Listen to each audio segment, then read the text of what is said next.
Welcome to City Pulse. I'm Travis Leamons, your host.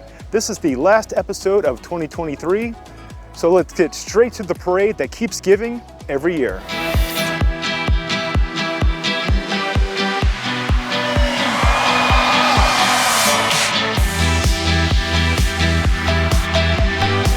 Oh, we come to enjoy the parade in Houston. It was everything excellent. I love everything. I enjoy to see Garfield also and Santa Claus. I love the dance action, especially the girls that kick so high, but of course Santa's my favorite.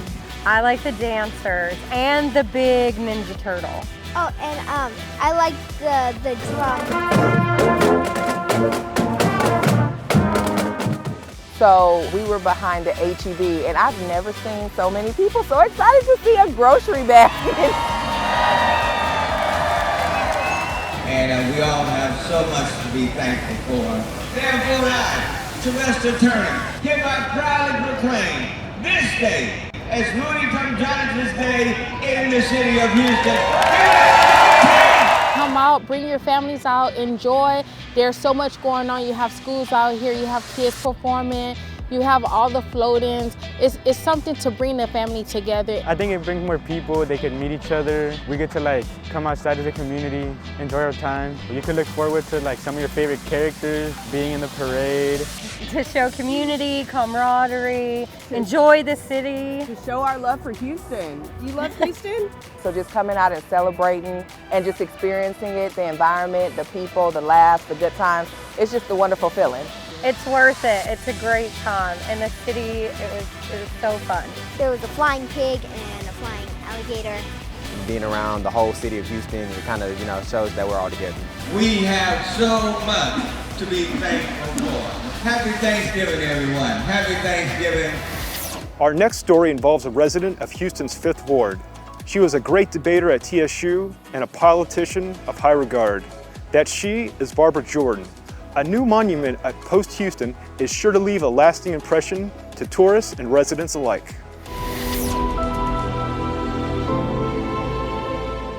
This is an important day. Almost 40 years ago, Barbara Jordan stood with Congressman Mickey Leland at this site to celebrate the renaming of this post office. And certainly the life and legacy of Barbara Jordan demonstrate quite vividly that good things can come out of 5th Ward. Barbara Jordan was also a member of the debate team as well, so this was such a great honor for us. May this monument inspire generations to come, reminding us that progress is forged through dedication.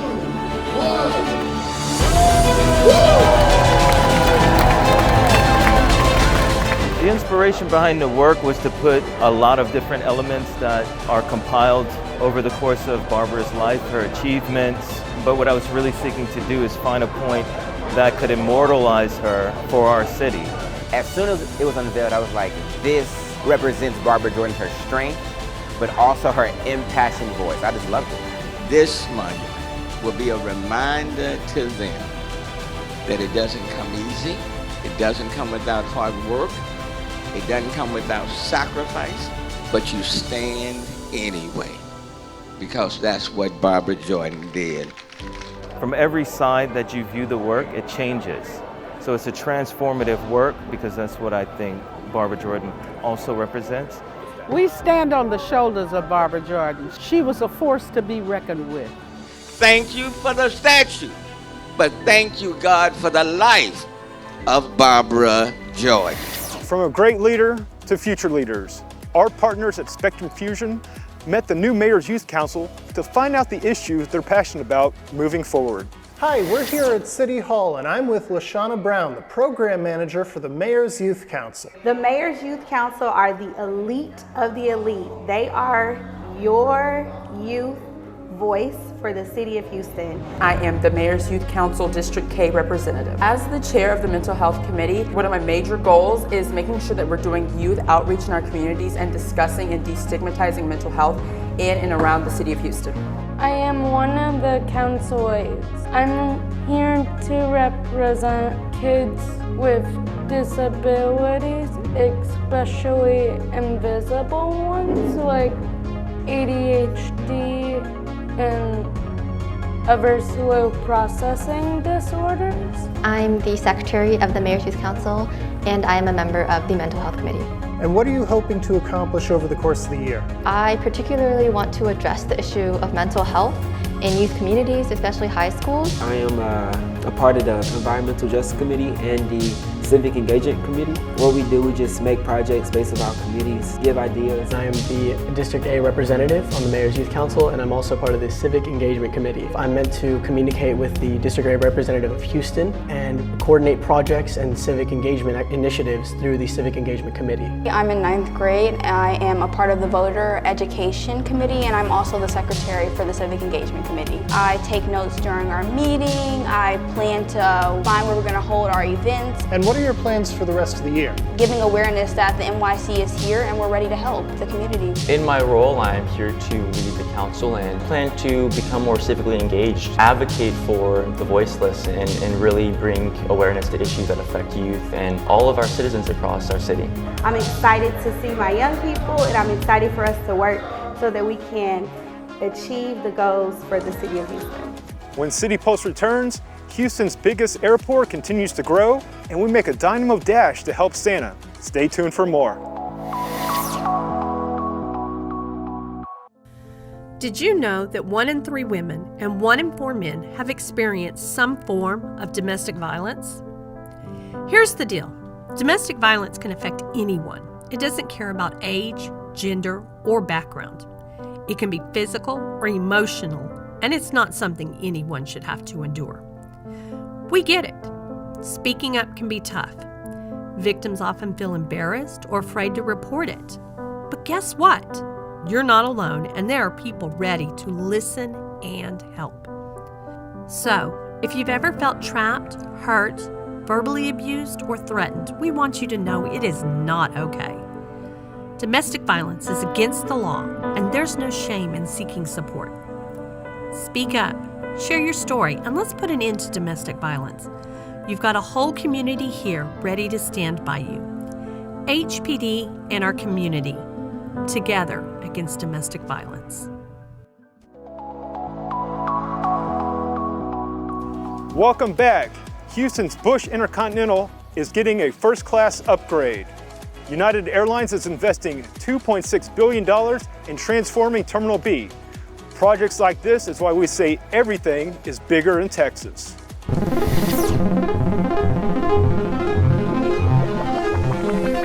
Houston is a global city, a world-class city, and today pretty much illustrates that. And in just a few years, Houston's biggest airport will feature a brand new Terminal B. This redevelopment program will bring nearly 3,000 jobs, new jobs, to Houston, and once completed, a transformed Terminal B is poised to welcome 36 million travelers.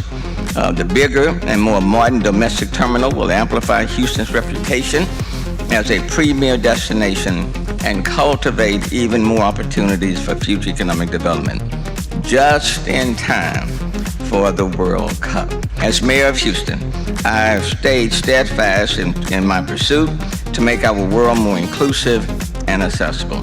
New sensory rooms and more accessible gates areas will invite and encourage more families to travel through Bush Airport. And finally, while artwork and dining and retail will provide even more flavor to that is uniquely Houston, the investment we are choosing to make today will reward travelers each time they visit Bush Airport.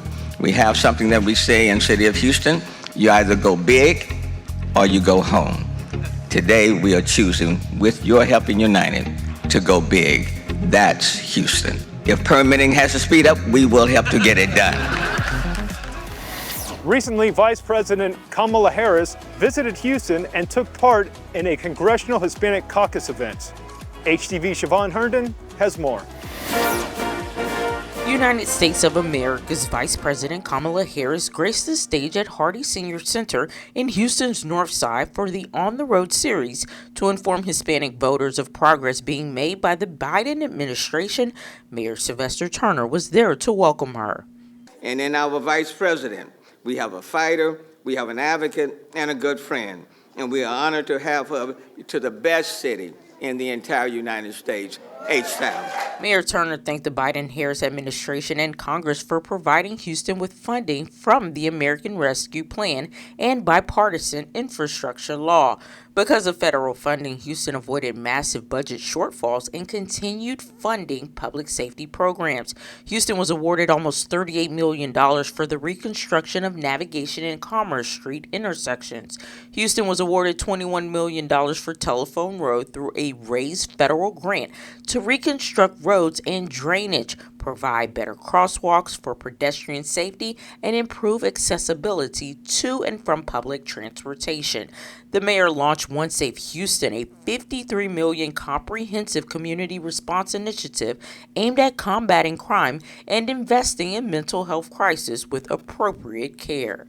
And because of these federal dollars, I can tell you, especially those dollars spent on public safety, as of this morning, Houston has 119 fewer homicides than in 2021 and 77 fewer homicides than in 2022. And keeping guns off the streets is a stand Harris is firm on as she oversees the first White House Office of Gun Violence Prevention. I'm in favor of the Second Amendment, and I'm in favor of an assault weapons ban and universal background checks and a red flag law. I want to thank Vice President Kamala Harris for being such an example for all Americans, especially women and girls across our country. In Texas, we are ground zero in the fight for reproduction rights, always have been and will continue to be. For the City of Houston, Office of the Mayor, I'm ShaVonne Herndon. Our final story is one that is sure to warm you up. The Houston Fire Department's annual toy giveaway, Operation Stocking Stuffer, is on a roll. Players from the Houston Dynamo and the Houston Dash were there to assist. Operation Stocking Stuffer is a great opportunity for HFD to give back to the kids in the community. We understand that all kids are not going to have all the toys under the tree that they want every year for Christmas. And Operation Stocking Stuffer is a great conduit for the fire department and our sponsors to help provide that extra help some families need to help kids have a happy holiday season. As far as today, we have the Houston Dynamo partnering with us doing shopping, and we love our local sports team come out and support a great effort like Operation Stocking Stuffer. So a special thank you to the Houston Dynamo today for their efforts. Got a lot of sports stuff here, all that we need for budding soccer players, baseball players, volleyball players, you name it. I found one of those little geode where you have a rock and you have to uncover other rocks, and I was like, oh, I remember having a good time. Maybe not a lot of kids like it anymore, but I still like it. But yeah, so it was really cool, just kind of walking down through memory lane and looking at all the toys. No, I had Nerf guns, I had Legos, I had, what else did I have? Mostly Legos, actually. Legos was the go-to because I feel I have siblings. That's something you can do with your siblings. I had a little soccer finger thing. I don't know, but anything that really just allowed you to play with any of your siblings. Yeah, that's what I was looking for. We want to thank our sponsors for allowing us to go out and purchase all these toys. And it warms my heart, honestly. I have 3 kids of my own, and I know the excitement I get when I see them open their toys on Christmas Day. So we can spread that joy to other families is a blessing. Happy holidays! That will do it for City Pulse in 2023. For the staff of HTV Houston Television, I'd like to wish everyone good tidings and a prosperous new year. Until next time, do better and be kind.